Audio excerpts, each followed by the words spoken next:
Have you ever taken a moment to reflect on the essence of aging with dignity and intention? What unfolds when you confront feelings of solitude, grief, and the relentless march of time? This video transcends the mere concept of growing older. It delves into the profound journey of embracing the later stages of life and savoring every moment. You'll encounter Jack Thompson, a 62-year-old man who has navigated the spectrum of experiences that accompany aging, from the sorrow of losing his cherished wife to the increasing sense of seclusion as his children forge their own paths.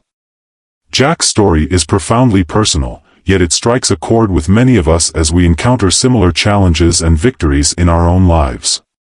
Why should you stay and watch this video until the end? Because Jack's experience transcends his individual journey. It mirrors the universal experiences that we all inevitably confront as we age. Through his narrative, you'll uncover ways to navigate loss, forge new connections, and cultivate a fulfilling life even in solitude. You'll also gain invaluable insights from the wisdom he acquired through his relationship with Laura. A woman who unexpectedly entered his life guided him through the intricate journey of aging with strength and resilience. Additionally, Jack's story illuminates the challenging decisions seniors frequently face, such as the tough choice of relocating to a nursing home, and how to tackle these decisions with peace, confidence, and an open heart. By the end of this video, you'll gain a deeper appreciation for cherishing the relationships that matter most, embracing independence, and taking full control of your life as you age. Regardless of whether you're in your 60s, 70s, or beyond, Jack's story will motivate you to embrace your later years, regardless of the challenges life throws your way. Seize the opportunity to learn from someone who has experienced it all and come out even more resilient. If you haven't done so yet, I encourage you to subscribe and hit the notification bell so you won't miss any of my videos.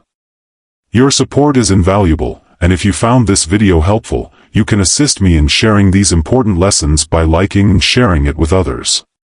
If you resonate with the theme of this video, please drop a 1 in the comments. If not, feel free to comment 0 to share how I can enhance my content for you. Now, let's delve into the narrative. I had always envisioned a retirement filled with relaxation and the enjoyment of my hard-earned rewards. I had planned for it carefully, fully aware that the future would eventually arrive. However, as life tends to do, it presented me with an unforeseen twist. I found myself retiring sooner than I had expected, but fortunately, I had always been conscious of. My spending was under control, and I was saving for a rainy day, so financially, I was managing okay. However, there was something I hadn't anticipated, the heavy silence that now enveloped my life. There was a time when my family was my everything. My son Adam and my daughter Emily had both established their own families, and their lives were thriving in their unique ways. I felt proud of them, of course, but a part of me yearned for the days when the house was filled with laughter and the pitter-patter of little feet. Over time, though, the house grew quieter. Quieter, the energy that once filled it slowly dissipated. A few years ago, Sarah, my beloved wife, passed away after a long illness. That loss left a hole in my heart that never seemed to heal. As time passed, my children, who were once so close, became more absorbed in their own busy lives. They visited less and less, and with each passing day, I found myself alone more often than not. One afternoon, I sat on the sofa, surrounded by the stillness of my empty house. The silence seemed to swallow me whole. I could hear nothing but the beating of my own heart. And the distant hum of the world outside the rooms once filled with life and warmth now seemed to echo the loneliness I felt.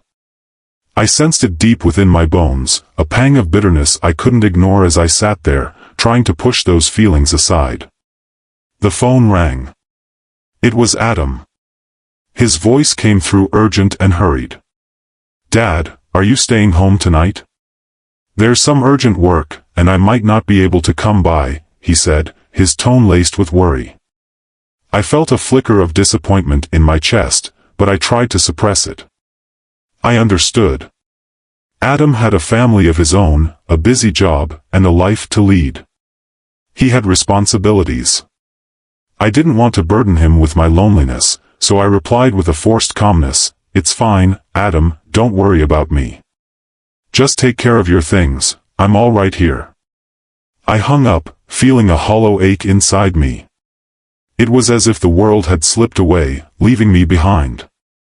I had worked so hard all those years, put my heart and soul into providing for my family, only to find that now, in my retirement, with Sarah gone and the children living their own lives, I found myself confronting the stillness by myself. The void appeared to grow more profound with every day that passed. The next day, my neighbor John came over for a visit. John and I were of similar age, and we had always relished our discussions, but this time, an unspoken weight lingered between us. He settled next to me, and after a few moments of silence, he let out a deep sigh. "So it's just you here now, huh?" he asked, his gaze wandering around the room, taking in the emptiness that echoed my own feelings.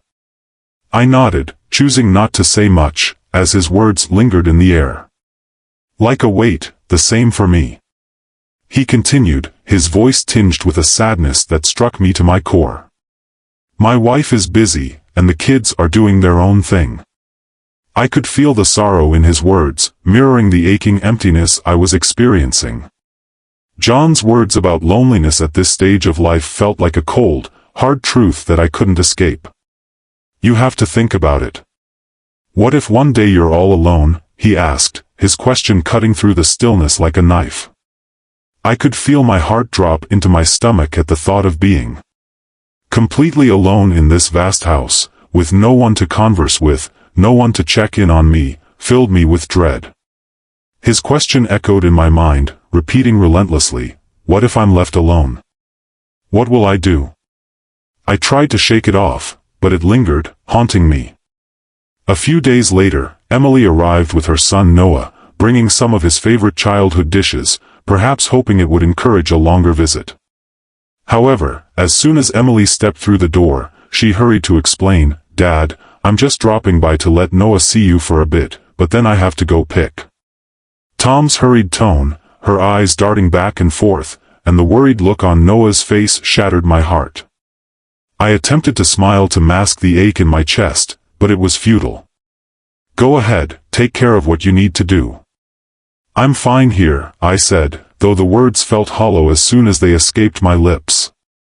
Emily barely had time to sit down before she was up again, rushing out the door with Noah in tow.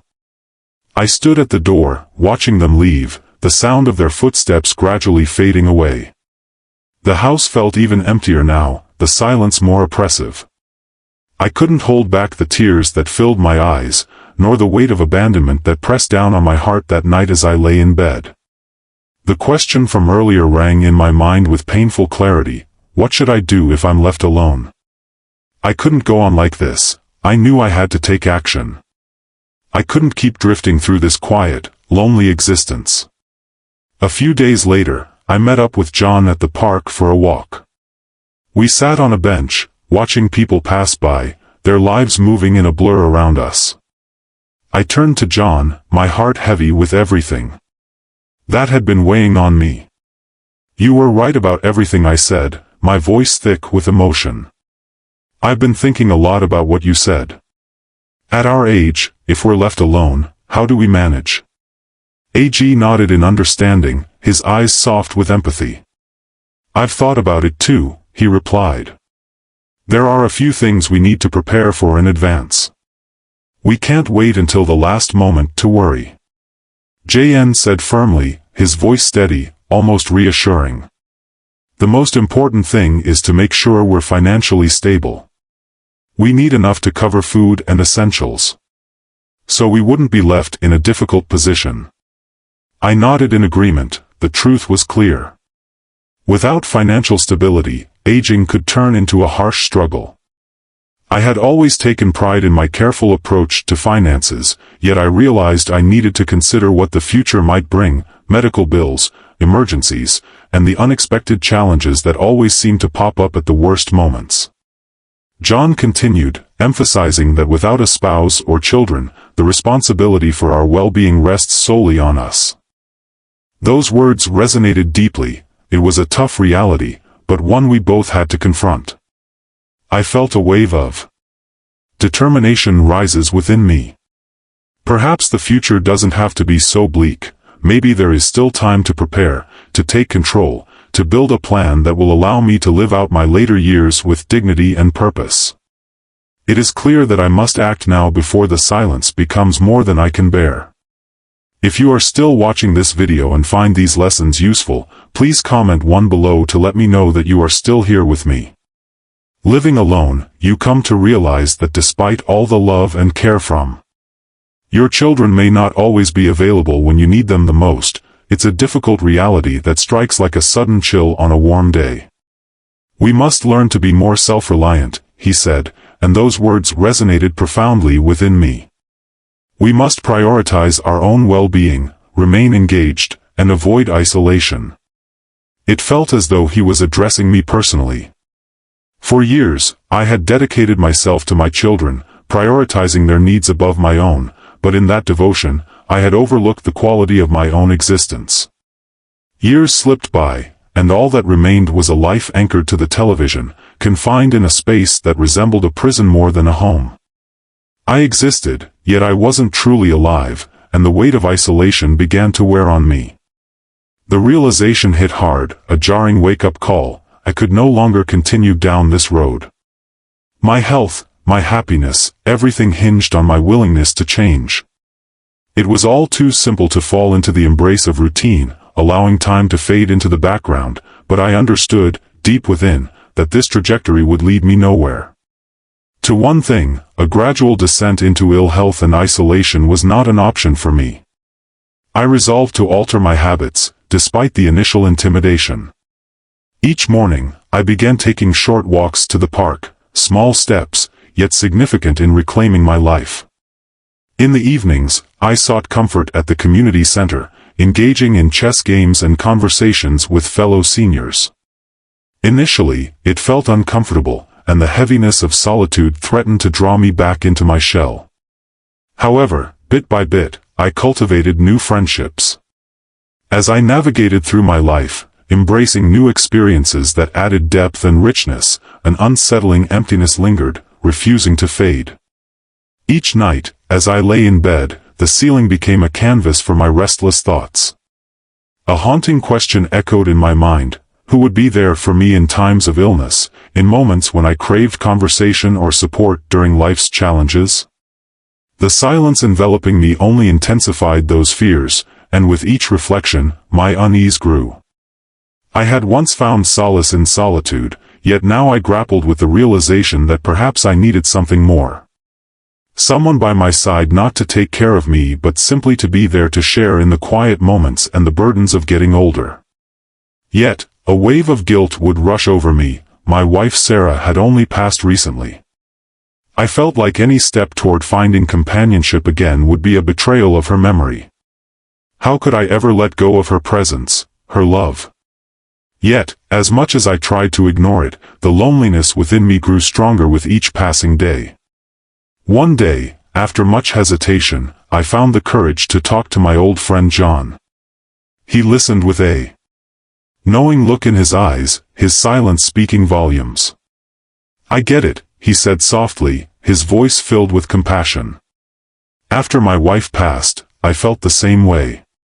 We don't need someone to depend on, but someone to talk to, someone to share the highs and lows of life with, someone to support us when we need it most." His words gave me a kind of comfort that I hadn't realized I was missing. He was right. I wasn't looking for someone to replace Sarah, but simply to ease the ache of solitude that had been growing inside me. Slowly, I began to open my heart was open to the idea of finding a companion, and that's when I met Margaret. She was an elderly woman who also lived alone, and her vibrant, optimistic personality was a breath of fresh air. We quickly bonded over our shared experiences of living far from our children and the deep loneliness that accompanied it. Margaret had a spirit of adventure and a zest for life that I hadn't felt in years. She was always out exploring, visiting new places, and doing things that reminded me of how much I had been missing out on. Her presence brought joy back into my life. our conversations brimming with laughter and understanding became a daily highlight. As time passed, our relationship blossomed. We ventured into grocery shopping, cooking meals, taking leisurely walks in the park, and simply relishing each other's presence. We never felt the need to define our connection. The bond we shared spoke volumes. Margaret transformed into my true companion, and our home, once echoing with emptiness, now radiated warmth and vibrant conversation. The gentle rhythm of two lives intertwined one night when I fell ill with a fever reminded me of the profound impact of having someone by your side. Margaret was there instantly, her concern radiating through every gesture. She hurried to fetch medicine and cool me down with a damp cloth, her hands both gentle and firm in their care. She called Adam, urging him to take me to the hospital. When Adam arrived and saw Margaret diligently caring for me, surprise crossed his face. His worry was palpable, but I reassured him with a faint smile. I didn't want to burden you, you have your own life, and Margaret looks after me wonderfully. Adam appeared conflicted, yet his appreciation was evident. He was determined to take me to the doctor, and although it turned out to be just a fever, the mere act of being cared for transformed my experience. That night, as I rested in bed, I observed Margaret managing everything. The house had evolved from a mere existence to a warm home, brimming with love, tenderness, and companionship. The void that once characterized my life had been filled with something far more meaningful. I came to understand that the companionship we shared transcended the need to replace what I had lost. It was about discovering a new kind of love, one that was quiet, steady, and comforting. It wasn't the passionate love of youth, but rather a love that offered peace, security, and warmth in the twilight of life. Margaret transformed from merely a companion into the light that pierced through my darkness, reminding me that even in old age, solitude is not our only option. As time moved forward, the complexities of life began to unfold in ways I had never anticipated. One day, as I was quietly going about my daily routine, Margaret received a phone call that would change everything. Her son, her beloved child, was getting married, and he wanted her to come back and live with him and his new family. When Margaret shared the news with me, a surge of bitterness flooded my heart, but I fought to keep my emotions in check. I smiled weakly, trying to mask the sadness that was slowly consuming me. "Your son is getting married, that's wonderful news," I said, trying to sound supportive. "It's a good time for you to be with your..." As Margaret gazed at me, her eyes brimmed with uncertainty, revealing the internal struggle raging inside her. Her voice, barely a whisper, betrayed her emotions. "But I've gotten used to being here with you," she said, the weight of her words lingering in the air like an unvoiced plea. In that moment, I understood that her heart was breaking, torn between the pull of family and the connection we had forged. The quiet intimacy of our shared life had become a solace for both of us, and the thought of being uprooted stirred a profound ache within. As I took a deep breath, I sought to calm my racing thoughts, understanding that it was my role to ease her burden. "You need to be with your son, as a mother, that's where you belong. I'll be fine here on my own, so don't worry about me," I said, my voice quivering slightly. Yet, inside, those words felt like a heavy stone lodged in my chest. I longed for her to stay, to cling to the warmth and comfort of our shared moments, but I recognized that this was what she truly needed after days of quiet reflection. Margaret made the choice to return to her son, and I drove her to the bus stop. My heart was a blend of love, sadness, and resignation. As I watched her board the bus, it felt like a piece of my heart was being left behind. When the bus pulled away, I stood there frozen, as if the world had suddenly gone silent, leaving me in a hollow emptiness. Returning to an empty house, the silence was deafening, a loneliness I hadn't anticipated, a feeling deeper than I could have ever imagined. I found myself grappling with the reality of what many elderly people must face. Solitude. The thought of being alone in my later years began to seep into my mind, and tears welled up as I muttered to myself, struggling to make sense of the void that had overtaken me. Margaret's departure had left a hole that nothing seemed to fill. Each morning, I continued with my routine, exercising and meeting with old friends, but the absence of her companionship was palpable. My children, Adam and Emily, still checked in on me, but their lives were full, and I didn't want to burden them with the weight of my loneliness. The weight of my loneliness was palpable. They had their own families and responsibilities. Despite their efforts, I could feel the distance between us. Each time they called, I reassured them that I was fine, but deep down, I was grappling with a painful truth. The loneliness was intensifying, sinking deeper into my soul. One afternoon at the community center, surrounded by familiar faces yet feeling more isolated than ever, I overheard a conversation that would alter the course of my future, a group discussing the possibility of moving. As I stepped into the nursing home, a realization hit me like a bolt of lightning. Perhaps this was the answer, the sanctuary where I could discover peace and a sense of connection. The following day, I reached out to Adam, hoping he would grasp my feelings. There was a lengthy silence on the other end before he finally spoke, his voice laced with concern. "Dad, are you sure you want to move into a nursing home? Doesn't that place feel cold?" His words made me hesitate, but I knew I had to respond. "Adam, it's not about the coldness, it's about finding a place where I can truly be at home. Long-term peace is what I seek. You and Emily lead your own busy lives, and I don't want to impose. At least in a nursing home, there are others around, I wouldn't feel so isolated." Adam paused, and I could sense the worry in his voice as he assured me he would talk it over with Emily. A few days later, they visited, sitting on the couch, their faces etched with concern. Emily spoke first, her voice heavy with emotion. "Dad, we understand that being on your own is difficult, but are you certain a nursing home is the best option? What if you feel even more isolated there?" Their concern warmed my heart, but I knew I had to stand firm. "You don't need to worry about me, I've thought this through. I need a place where I can enjoy my later years in peace. A nursing home isn't the worst option, it's not perfect, but it's better than being alone here. You both have your own lives to live, and I don't want to impose on that." Their silence spoke volumes, but after a long pause, they agreed. "Dad, if this is what you want, we'll respect your choice, but we'll visit you often," Adam promised. I felt a wave of relief wash over me. I wasn't completely alone in this decision. A few months later, I moved into a nursing home in the suburbs. It was a beautiful place, adorned with flower gardens, activity rooms, and plenty of other seniors around my age. On my first day, I took a walk around the yard and met Mr. Robinson, a long-term resident.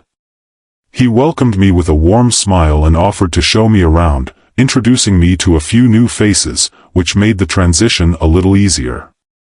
That evening, as I lay in my new bed, gazing out at the night sky, I experienced an unexpected tranquility. It wasn't home, nor was it the life I had dreamed of, but it marked the start of something new.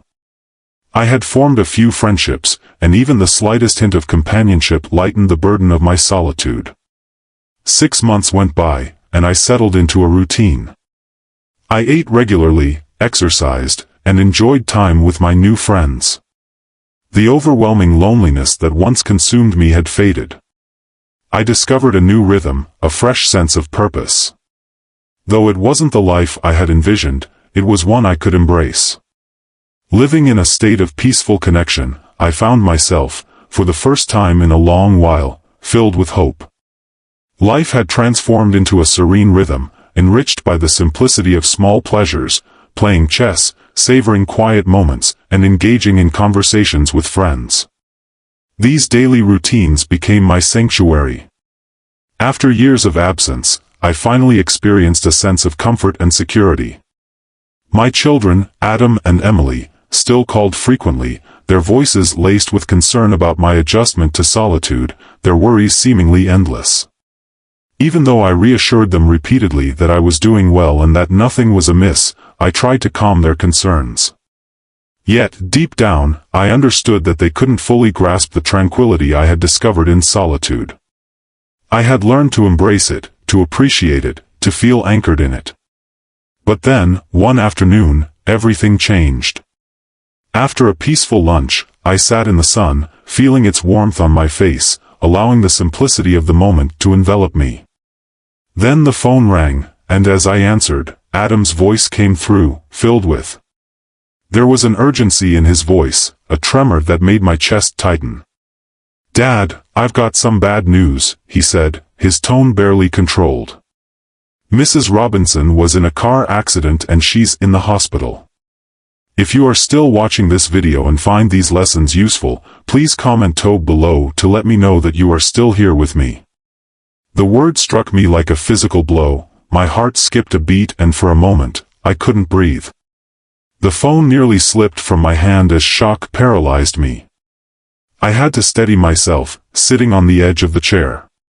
Struggling to grasp the weight of his words, I stammered, "What happened? How is she?" My voice barely rose above a whisper, panic starting to take hold. Adam's voice wavered as he continued, "I just got the news and rushed over. Do you want to come to the hospital?" It felt as if the ground beneath me had vanished. The news about Mrs. Robinson, a steadfast presence in my life and someone I had grown to care for deeply, was nearly unbearable. In that moment, I was lost, unable to think or reason. I hung up, dialing the nursing station. Home staff arranged for transportation, my mind racing with thoughts I couldn't control. How could something so tragic happen to her now? The last time I saw her, I had smiled and told her to take care of herself, and now this. The image of her smiling face haunted me, and all I could think of was how fragile life truly was. When I arrived at the hospital, I saw Adam and Emily standing outside the emergency room, their faces filled with worry and deep concern. Suddenly, everything felt too real. Adam helped me sit down. Hands trembling slightly, he led me to the chair. "Dad," he said, his voice thick with dread. "The doctors are doing everything they can, but the situation isn't looking good." The weight of his words felt like a crushing blow, and I struggled to meet his gaze. My heart raced in my chest as I fixated on the red light blinking above the surgical room door. All I could do was pray, clinging to the hope that Mrs. Robinson, the strong and resilient woman who had touched so many lives, would find a way to survive. The minutes dragged on, each one stretching into what felt like an eternity. Seemed to slow the air, thick with worry and fear. Then the door opened, and the doctor emerged. I almost lunged toward him, desperate for news, for some glimmer of hope. "How is she?" I asked, my voice a mere breath, my heart in my throat. The doctor's face was grim, his eyes exhausted. He shook his head, and I felt a cold seep into my bones. "The injuries are severe," he said softly. "Prepare for the worst." Those words were like a punch to the gut, leaving me breathless and numb. I could barely hold myself upright as Adam gently guided me back into the chair. The world spun around me, everything blurring into a fog. Moments later, a nurse appeared, pushing Mrs. Robinson's still form down the hall. My heart lurched as I saw her pale, unmoving figure, a shadow of the vibrant woman I had known. She had once been full of life and spirit, but now she looked so fragile, so helpless. The sight of her like that shattered something deep within me. I couldn't breathe, couldn't think. Instinctively, I reached out, taking her cold hand in mine, feeling the stark contrast between us. Her warmth contrasted sharply with the icy grip of her skin. "Please, Mrs. Robinson," I whispered, my voice breaking, tears welling in my eyes. "Please don't leave me. You promised. We promised we'd spend our lives together. You can't leave me now." For a fleeting moment, I dared to hope she might hear me, that she might respond. Her eyes fluttered open, and for that brief second, I felt a spark of hope. But no words came. A single tear escaped her eye, piercing my heart like a dagger. In that instant, my world crumbled. I knelt beside her, my hands trembling as I held her hand tightly, tears streaming down my face. Please, I begged, my voice heavy with grief, don't go. I can't live without you. If you leave me, I don't know what I'll do. Adam and Emily stood quietly, their expressions marked by sorrow, their eyes reflecting the same helplessness that consumed me. They understood there was nothing they could say or do to alleviate the anguish I was experiencing. That night, the doctor delivered the devastating news. Mrs. Robinson's condition had deteriorated, she was now critical. I couldn't bring myself to leave her side. For a moment, I lingered there, hoping and praying in silence, willing her to summon the strength to endure. At one point, her eyes fluttered open once more, and her icy hand reached for mine. I grasped it tightly, unwilling to release my hold. It was all I could offer, all I had left. Her grip on my hand tightened just a fraction more, even as she struggled, her breaths shallow and labored. I could see the determination etched on her face, the last remnants of her strength striving to connect. "Mr. Thompson, live well," she whispered, her voice barely a breath, so delicate, so fragile.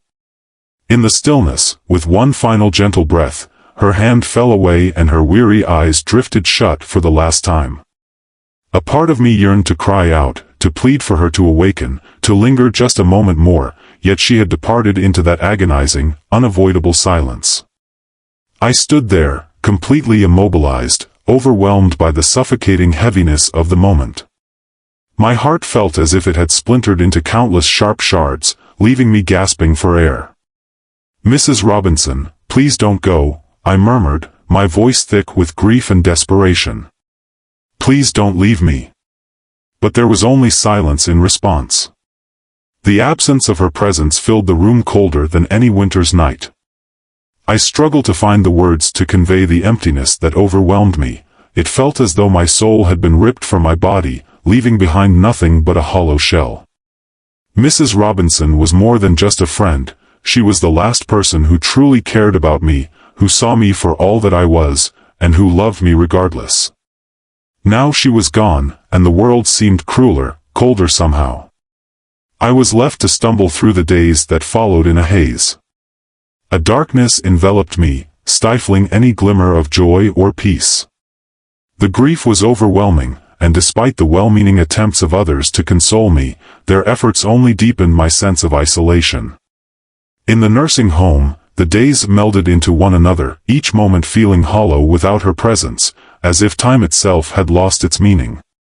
My friends and fellow residents sensed the shift within me, their silent gazes spoke volumes, filled with pity and sorrow, emotions they struggled to articulate. They sat with me, yet no words of comfort could mend the wound carved deep into my heart.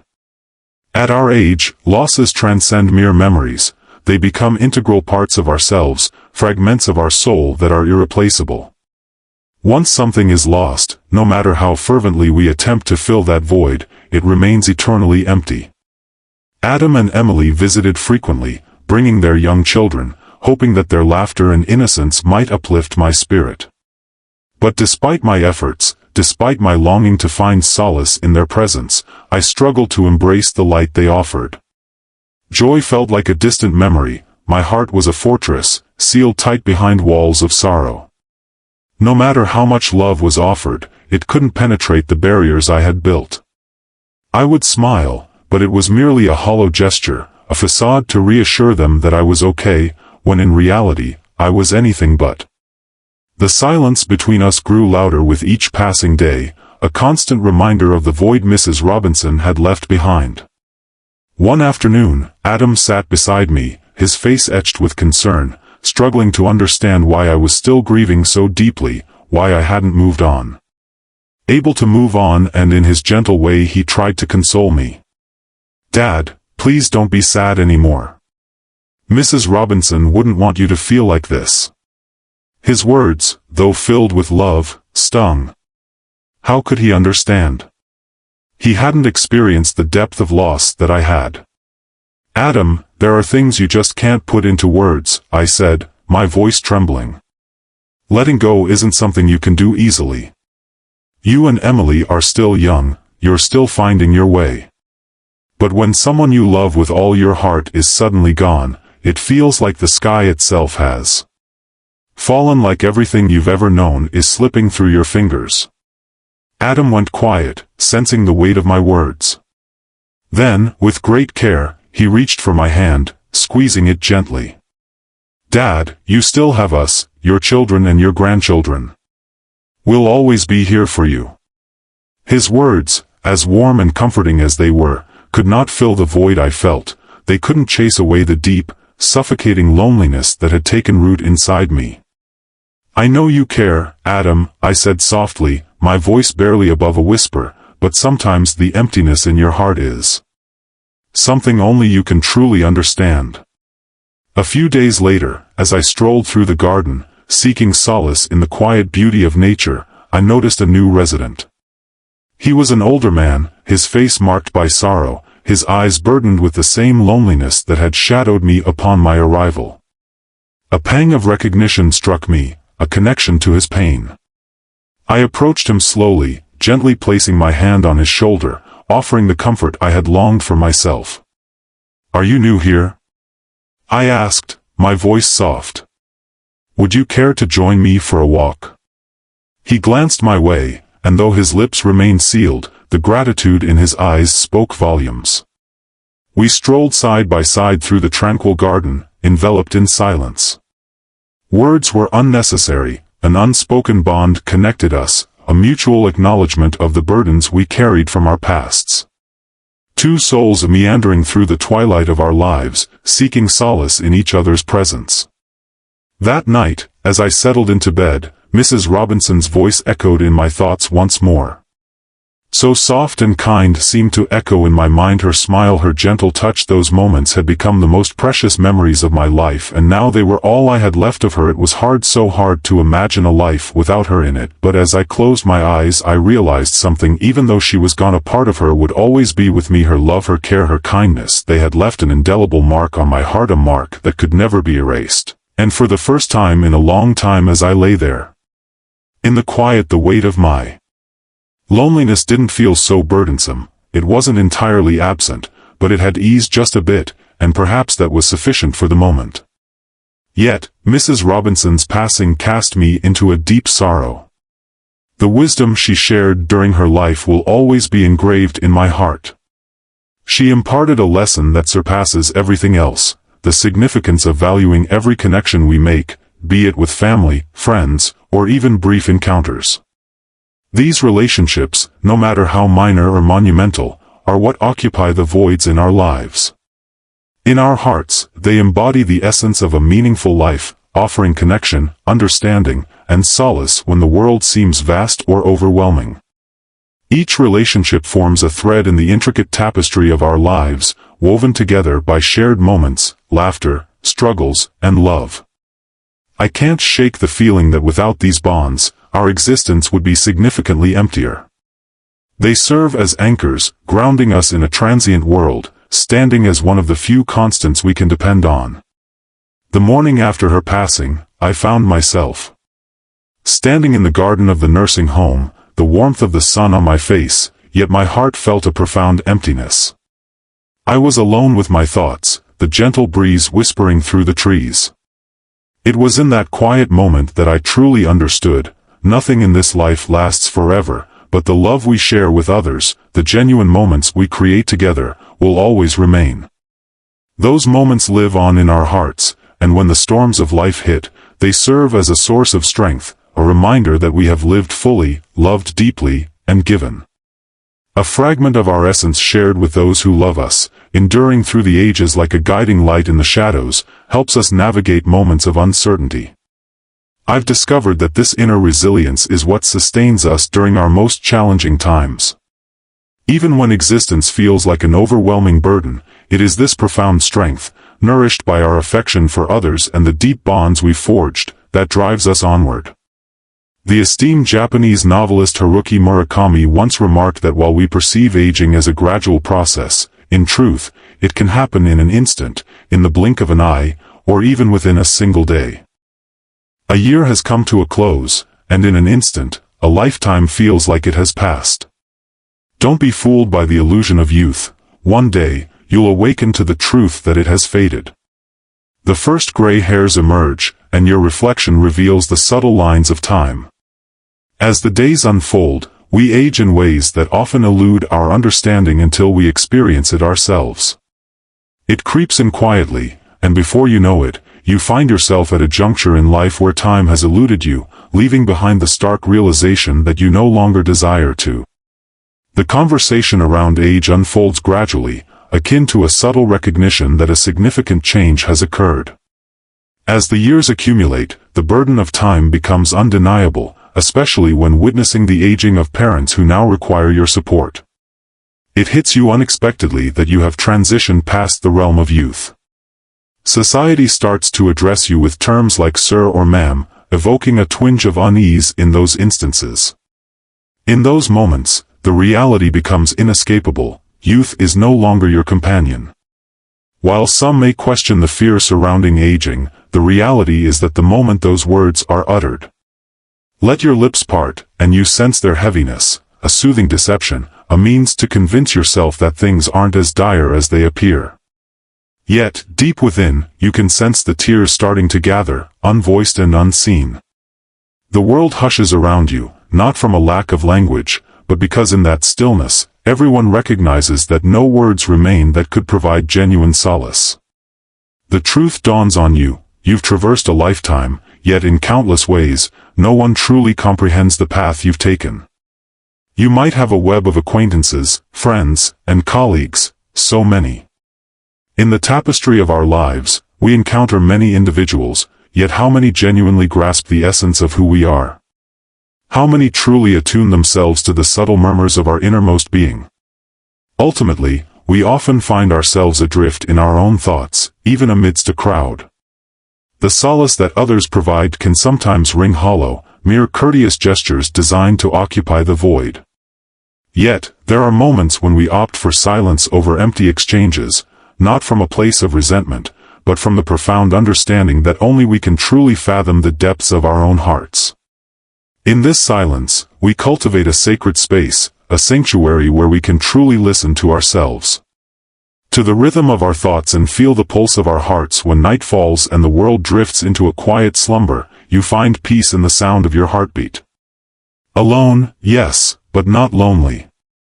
There's a certain freedom in that solitude, a comfort in knowing that you no longer need the validation of others. Their worries, their opinions are no longer a weight upon your shoulders. You've come to trust yourself, to trust your character and judgment more than the fleeting opinions of those around you. Time slips by unnoticed at times, and as time passes, one comes to understand that the clamor of existence diminishes, not due to a lack of expression, but because the essential truths have been spoken. Individuals, in their own ways, start to grasp that silence can convey more than mere words. How many among those surrounding you genuinely comprehend the intricacies of your path? Few, if any. There are moments when it may seem as though no one is truly attuned to your experiences, yet perhaps that is acceptable. The reassurances offered often obscure the profound realities we hesitate to face, leading you to embrace silence instead. In that stillness, clarity emerges, fostering a deeper connection with oneself. Only then can you truly hear your heart and thoughts, free from external interference. Adversity often looms larger than any advantages we may have. Life is replete with struggles, and at times, failure appears to be the only outcome. Yet, through these challenges, we come to accept the existence of forces beyond our control, and within that acceptance lies peace. You start to understand that as long as you have given your best effort, you can hold your head high. Hold your head high, liberated from shame. The self-respect you cultivate is rooted not in pride, but in humility. You acknowledge the goodness within you, yet rather than letting it swell your ego, you embrace it with grace. Humility weaves itself into your very essence, enhancing your worthiness of respect. As time unfolds, you observe the shifts within yourself, subtle, nearly imperceptible at times, yet undeniably present.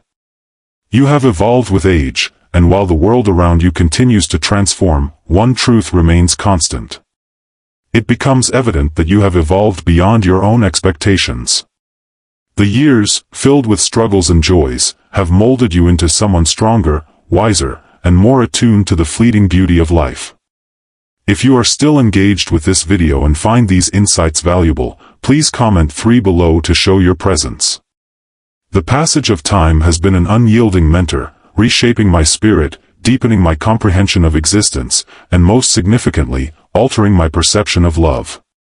I once believed love to be straightforward and there exists a profound essence in the image of two souls intertwined, hands clasped, embodying a promise of never letting go, of aging together in a timeless embrace. Love, I once believed, served as an unwavering anchor, steadfast against the tides of time. Yet, as the seasons have turned, I have unearthed a bittersweet reality. Many connections are ephemeral, akin to the vibrant petals of a flower that flourish momentarily before withering away. They often revolve around the fleeting moments we cherish rather than the everlasting bond we once envisioned. Life unfolds with such rapidity that the boundaries of past, present, and future start to intertwine. We come to a poignant realization that those who once seemed indispensable, the very foundations of our existence, have either transformed or faded from view. Even the most treasured memories, once bursting with vitality, gradually lose their brilliance as time passes. With each passing moment, we gain a deeper understanding that life, in all its intricate beauty, can evoke both profound joy and deep sorrow. There are instances when embracing this reality feels. In the depths of your soul, you grapple with the challenge of acceptance. Yet, amidst this turmoil, a profound tranquility emerges, a recognition that not all things are destined to stay the same. What once seemed flawless can lose its shine, compelling us to release our grip. The irritations that once consumed your thoughts, the moments spent in critique or attempts at change, gradually recede into the periphery. You come to understand that some realities simply exist, untouched by our desires. Life does not demand permission to change, it simply does. People will disappoint you, and you will disappoint yourself. It's hard to accept, but the truth is that we sometimes give too much of ourselves to others, and in return, we end up feeling empty, as though our kindness was taken for granted. People who once needed you now think your love and care are guaranteed, as though it's something they can always rely on. I've learned, sometimes painfully, that I must treat myself with more kindness. I must guard my heart more fiercely and, when necessary, be a little more discerning. Colder toward others to preserve my well-being. As time marches on, one begins to see that disappointment isn't merely a fleeting feeling, it's a constant companion in the journey of life. The more you pour your heart into something, the more vulnerable you become to being let down. Yet, there exists a strange beauty in that vulnerability, as it serves as a reminder that you are still alive, still hoping, reaching for something better. With time, I've come to realize that it's unwise to place all your hopes in one place. Hope, though powerful, can also be a profound sense of disappointment often emerges from this realization, leading you to navigate the intricate interplay between hope and acceptance. There are times when you must forge ahead with unwavering determination, while at other moments, it's essential to pause, inhale deeply, and allow events to unfold naturally. The key lies in mastering the equilibrium between hope and disappointment. When you achieve this balance, the weight of outcomes diminishes, and what truly holds significance is not the gains or losses, but the grace with which you navigate the journey and the resilience that propels you onward. With grace, regardless of the challenges life presents, I have come to realize a profound truth after experiencing love, loss, hope, and disappointment. The only way to truly avoid failure is to depend on oneself. While the support of others can be comforting, there exists a deeper, quieter strength in self-sufficiency. It is empowering to know that ultimately, you are the one who will always stand by yourself. In moments of uncertainty, when there seems to be no one else to turn to, you will uncover just how resilient you truly are. You are incredibly strong, and this is your moment to rise, not out of necessity, but from the realization that the strength has always been within you. This awareness is the most precious gift you can offer yourself. As we conclude this reflection, I encourage you to contemplate the lessons learned from life.